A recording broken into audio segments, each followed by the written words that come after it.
Querido espectador do nosso programa Verbum da Diocese de Santo André, que bom partilharmos a palavra e a trazermos para a nossa convivência diária. Hoje é dia 15 de junho, é a quarta-feira da 11ª semana do Tempo Comum e o Evangelho que nós vamos meditar está em São Mateus, capítulo 6. Os versículos são de 1 a 6 e de 16 a 18. Quando deres esmola, não toques a trombeta diante de ti, como fazem os hipócritas nas sinagogas e nas ruas, para serem elogiados pelos homens. Ao contrário, quando deres esmola, que a tua mão esquerda não saiba o que faz a tua mão direita, de modo que a tua esmola fique oculta. Quando orardes, não sejais como os hipócritas, que gostam de rezar em pé nas sinagogas e nas esquinas das praças, para serem vistos pelos homens. Ao contrário, quando orares, entra no teu quarto, fecha a porta e reza ao teu Pai que está oculto.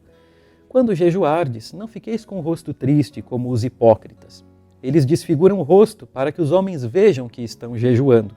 Em verdade vos digo, eles já receberam a sua recompensa. Tu, porém, quando jejuares, perfuma a cabeça e lava o rosto, para que os homens não vejam que estás jejuando, mas somente teu Pai que está oculto. E o teu Pai, que vê o que está escondido, te dará a recompensa. Hoje Jesus nos fala de 3 dimensões essenciais da vida cristã: a caridade, a oração e o jejum. E ele faz uma distinção entre as pessoas que têm uma fé autêntica e aqueles que ele chama de hipócritas. Para os hipócritas, essas 3 coisas se reduzem a práticas, a realizar ações. Quando a fé se reduz a uma prática, a um conjunto de ações, de regras, existe o risco de ela se transformar em vaidade pessoal, de ser usada em benefício próprio ou em autoprojeção. Esse risco é muito grande. Por isso, de verdade, no que Jesus nos fala é em abertura, saída de si. É isso que significam essas 3 dimensões da caridade, da oração e do jejum. Por exemplo, quando nós olhamos a caridade, o que é que nós vemos? Alguém tirando algo de si mesmo para direcionar a outro.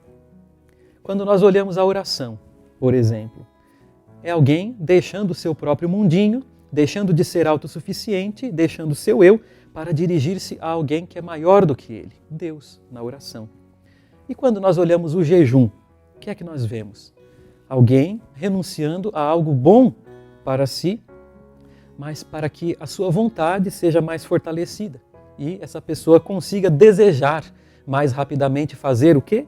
A própria vontade? Não, a vontade de Deus. Então, vejam como esses 3 exercícios nos lançam para a alteridade, nos lançam para fora de nós mesmos.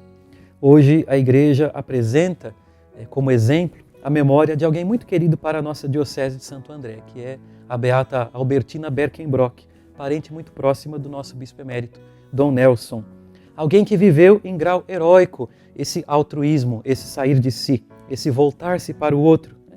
Ainda que ela tenha resistido ao assédio do Maneco Palhoça, aparentemente para preservar a própria pureza, na verdade, ela estava pensando em agradar a Deus com essa virtude, para quem ela dedicava toda a sua vida, uma menina muito zelosa, espírito de oração. Que a sua intercessão nos ajude a incorporarmos no nosso ser cristão essa lógica apresentada por Jesus, de fazermos da nossa oração, do nosso jejum, dos nossos atos de caridade, um esvaziamento do nosso egoísmo e um preenchimento da presença de Deus na nossa vida.